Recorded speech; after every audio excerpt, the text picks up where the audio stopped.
मागची 60 वर्ष ज्यांनी कायम लोकांच्या हृदयावर राज्य केलं असे लोकनेते आदरणीय शरदचंद्रजी पवार साहेबांच्या हाकेला हो देत लाखो लोक, मी म्हणून करोडो लोक, करोडो कार्यकर्ते राष्ट्रवादी काँग्रेस पार्टीमध्ये सहभागी झाले. त्याच्यापैकी मी एक होतो. याचा मला कायम अभिमान राहील. पवार साहेबांवर नितांत प्रेम, पवार साहेबांवर नितांत श्रद्धा, पवार साहेबांवर नितांत विश्वास कालही होता, आजही आहे आणि उद्या सुद्धा राहील. 26 वर्ष 6 महिने 14 दिवस मला पवार साहेबांच्या पक्षामध्ये राहता आलं. पक्षाकडून वेगवेगळ्या कामाची संधी मिळाली. हा माझ्या मी आयुष्याचा खूप मोठा ठेवा समजतो. पवार साहेबांच्या आशीर्वादाने ज्या काळात या शहरामध्ये या शहराचं एकूण सगळं कामकाज सांभाळणारे किंवा ज्यांचं नेतृत्व होतं ते राज्याचे उपमुख्यमंत्री माननीय अजितदादा पवार यांच्या नेतृत्वाखाली, मध्य काळामध्ये माननीय माझ्या नेत्या, लाडक्या नेत्या खासदार सौ सुप्रियाताई सुळे यांच्या नेतृत्वाखाली मला कामकाज करायची संधी मिळाली. त्याबद्दल मी त्यांचे आभार मानतो. राष्ट्रवादी काँग्रेस पार्टीची सरचिटणीस पदापासून अध्यक्ष पदापर्यंतची मिळालेली पदं, पीएमटी सदस्य पदापासून नगरसेवक, महापौर म्हणून मिळाली पदं ही माझ्या पक्षामुळे, माननीय पवारसाहेब, माननीय अजितदादा, माननीय सुप्रियाताई सुळे, मधल्या काळातले सगळे शहराध्यक्ष, माननीय शांतीलाल काका सुरतवाला, स्वर्गीय प्रकाशरावजी ढेरे, माननीय रवींद्रजी माळवतकर, माननीय अण्णासाहेब थोरात, माननीय जयदेवरावजी गायकवाड, माननीय वंदनाताई चव्हाण यांच्या सगळ्यांच्या सहकार्याने, यांच्या सगळ्यांच्या भक्कम पाठिंब्यामुळे मला ही मिळाली. अर्थात पक्षामध्ये खूप चांगल्या पद्धतीने कामकाज केलं याची चांगल्या पद्धतीने नोंद घेऊन या ठिकाणी त्यांनी मला संधी दिली. त्याबद्दल मी त्यांच्या कायम ऋणी राहील हे सुद्धा या ठिकाणी स्पष्ट करू इच्छितो. मला जी संधी काम करण्याची मिळाली ती पक्षामुळे तर मिळालीच, पण मी ज्या भागाचं प्रतिनिधित्व करतो तो वानवडी परिसर असेल, वानवडी प्रभाग असेल, माझा हडपसर विधानसभा मतदारसंघ असेल आणि पुणे शहरातल्या नागरिकांनी माझ्या प्रत्येक कृतीला, माझ्या प्रत्येक कामाला दाद दिली आणि म्हणून ती दाद भरभरून मिळाल्यामुळं कायम या ठिकाणी पुणेकरांच्या, महाराष्ट्रातल्या हिताच्या नागरिक म्हणजे जे काही प्रश्न आहेत चांगले झाले तर चांगल्यासाठी आणि महाराष्ट्राच्या हिताच्या विरोधात झालं, पुणेकरांच्या हिताच्या विरोधात झालं तर त्यासाठी मला रस्त्यावर यावं लागलं, कारण की ते पुणेकरांची भावना होती. त्याच्यामध्ये माझं वैयक्तिक कुठल्या सरकारवर, कुठल्या पक्षावर, कुठल्या नेत्यावर या ठिकाणी रागलोभ नव्हता आणि उद्याही नसेल. या सगळ्या प्रक्रियेमध्ये माझ्या आयुष्यात खूप खडतर प्रसंग मला सामोरं जावं लागलं, पण सगळ्याच माझ्या पक्षातल्या कार्यकर्ते, पदाधिकारी, नेते हे भक्कम मनाने पाठिंबा मला देऊन माझ्या पाठीशी राहिले. मी सर्वप्रथम माझे नेते ज्यांनी मला भरभरून प्रेम दिलं, ज्यांचा सहवास मिळाला ते आदरणीय श्रद्धेय पवारसाहेब, आदरणीय अजितदादा आणि आदरणीय माझ्या मोठ्या भगिनी आणि या पक्षाच्या राष्ट्रीय कार्याध्यक्षा सौ सुप्रियाताई सुळे यांचे मनस्वी आभार मानतो. माझ्या आयुष्यातल्या प्रत्येक सुखदुःखाच्या घटनेमध्ये त्यांचं मला पाठबळ मिळालं, किंबहुना तशा प्रकारचे आशीर्वाद मिळाले. अन्यथा प्रशांत जगताप फार काही या ठिकाणी कुठल्या प्रकारची राजकीय पार्श्वभूमी नसलेल्या घरातून आलेला कार्यकर्ता होता, तरी सुद्धा यांनी आशीर्वाद दिले म्हणून मिळाले. राजकीय जीवनामध्ये मी आज वयाच्या 47 वर्षी जसं मागे वळून बघतो त्यावेळेस मला पुढचाही भविष्यकाळ या ठिकाणी दिसतो. मी काय कुठला ज्योतिषी नाही, पण प्रत्येक व्यक्ती राजकीय जीवनामध्ये येत असताना काही लोक फॅशन म्हणून येतात तर काही लोक पॅशन म्हणून येतात. फॅशन आणि पॅशनमध्ये फरक आहे. मी राजकीय जीवनामध्ये मला कुठवर जायचं आहे, कधीपर्यंत राजकारणामध्ये कार्यरत राहायचं आहे, कुणासाठी कार्यरत राहायचं आहे, काय प्रश्न घेऊन मला पुढं या ठिकाणी लोकांची सेवा करायची, हा दृष्टिकोन कायम डोळ्यासमोर ठेवला आहे. फक्त पद भूषवायचंय, नगरसेवकच व्हायचंय, मग ते कुठल्याही पक्षाकडून व्हायचंय, कसल्याही परिस्थितीत व्हायचंय, पैसे देऊन व्हायचंय असं मानणारे मी कार्यकर्ता नाही. राजकीय जीवनातली एखादा पराभव किंवा विजय याच्यानी हुरळून जाणारा मी कार्यकर्ता नाही. म्हणजे अमुक एखाद्या निवडणुकीमध्ये अमुक एक पक्षाकडून लढलो म्हणजे पराभव झाला म्हणजे आपलं आयुष्य बर्बाद होईल किंवा संपेल अशी एन्झायटी किंवा भीती बाळगणारा मी कार्यकर्ता नाही.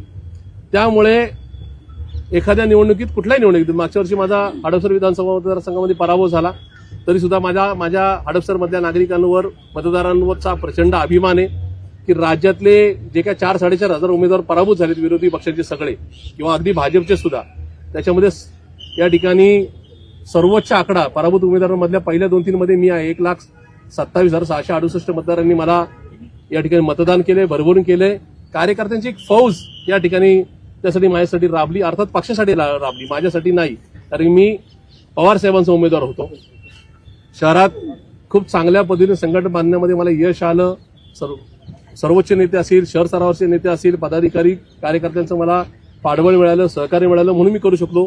मी हा शब्द नाही, त्यामुळे माझ्यामध्ये मीपणा दिसून हे माझं प्रामाणिकपणे प्रांजळ मत आहे.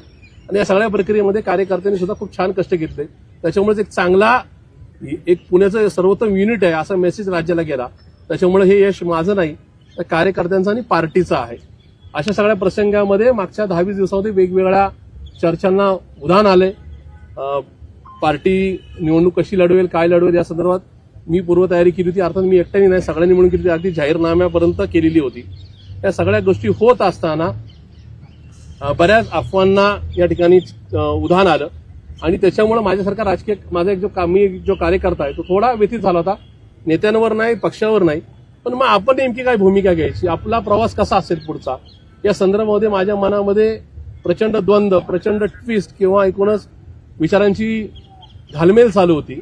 आणि घालमेल जास्त वेळ राहू नये असं मला वाटतं, कारण की मी कुठला व्यसनाधीन माणूस नाही. त्याच्यामुळे आपण एखाद्या घालमेल कुठल्या तरी प्रकारे थांबू शकतो.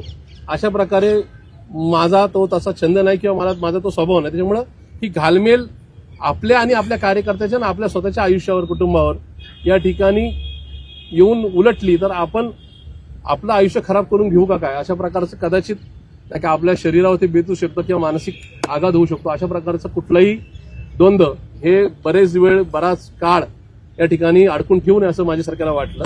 आणि म्हणून सद्विवेक बुद्धीला जागृत ठेवून त्याचबरोबर संविधानाच्या लढाईतली मधल्या काळातले आलेले सगळे संघर्ष हे डोळ्यासमोर ठेवून माझ्या पक्ष नेतृत्वाचा, माझ्या पक्षाचा, स्थानिक शहरातल्या सगळ्या नेत्यांचा, पदाधिकाऱ्यांचा, कार्यकर्त्यांचा सगळ्यांचा आदर ठेवत मी राष्ट्रवादी काँग्रेस पार्टी शरदचंद्रजी पवार पक्षाच्या पुणे शहर अध्यक्षपदाचा प्राथमिक आणि क्रियाशील सदस्य पदाचा आज राजीनामा देऊन या ठिकाणी बाहेर पडत आहे. मी राजकारण सोडणार नाही, समाजकारण सोडणार नाही, माझा राजकीय प्रवास थांबणार नाही. मी महापालिकेची निवडणूक लढणार आहे आणि पुढेही पुण्याच्या आणि महाराष्ट्राच्या हिताकरता या ठिकाणी रस्त्यावर उतरून जे सरकार असेल कुठल्याही पक्षाचं, मी या ठिकाणी विरोधी पक्षात जरी असलो तरी या ठिकाणी मी ती लढाई कायम चालू ठेवेल. त्याच्यामुळे माझी तुम्हाला नम्रतेची विनंती आहे, मी या ठिकाणी हा राजीनामा मान्य शशिकांतजी शिंदे साहेबांना, जे माझे प्रांताध्यक्ष आहेत, त्यांना मेल केलेला आहे. आत्ताच एक 5 मिनिटापूर्वी मी राजीनामा ट्विट सुद्धा केलेला आहे. आणि मी आता काय घेऊन चाललोय तर मी तुम्हाला सांगू इच्छितोय की मी हे घेऊन चाललोय, यांचा आशीर्वाद, यांचा प्रेम, यांचा विश्वास घेऊन चाललोय.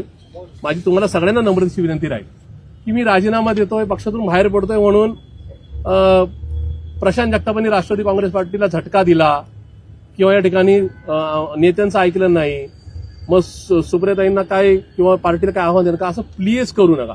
माझी नम्रतेची कळकळीची विनंती आहे. बातम्या होत असतात, बातम्या नाही का चालत असतात, पण त्या बातम्यांमध्ये 26.5 वर्षाचा मिळालेला विश्वास, 26.5 वर्षाचा मिळालेला पाठिंबा हा जाऊ नये. काही लोक माझ्या पार्टीतले गोड बोलून बीजेपीमध्ये गेलेले आहेत, काही माझ्या पार्टीतले नेते इतर पक्षामध्ये गेलेत आणि त्याच्यामुळे तिथं कुठेही उभा दावा राहिला नाही. मी मात्र पार्टीला अंधारात न ठेवता बाहेर पडतोय. अशा परिस्थितीमध्ये यांचं मिळालेलं प्रेम मला गमवायचं नाहीये. शेवटी 2-4 पार्टीतली मंडळी एकमेकांसमोर ठाकतात, त्यांचे नंतर पण रिलेशन खूप चांगले राहतात. आणि मला असं वाटतं की उद्याच्या काळामध्ये पुणेकरांच्या प्रश्नासाठी मी मान्य पवार साहेबांकडे, मान्य सुप्रियाताईंकडे एक नका पक्षप्रमुख म्हणून, मी त्या पक्षाचा नाही पण एका पक्षाचे प्रमुख म्हणून गेल्यानंतर माझ्यामध्ये त्यांच्यामध्ये कुठल्याही प्रकारची कटुता असू नये अशी माझी आपल्याला कळकळीची नम्रतेची विनंती राहील. मी आताही आल्यानंतर मला तिथं असलेले कार्यकर्ते अनपेक्षित होते, कारण की पार्टी कार्यालयामध्ये मान्य सुप्रियाताई सुळे ह्या उपस्थित होत्या, त्यामुळे कार्यकर्ते तिथं असल्यामुळं मी मुद्दामच महापालिकेच्या या दालनामध्ये या ठिकाणी पत्रकार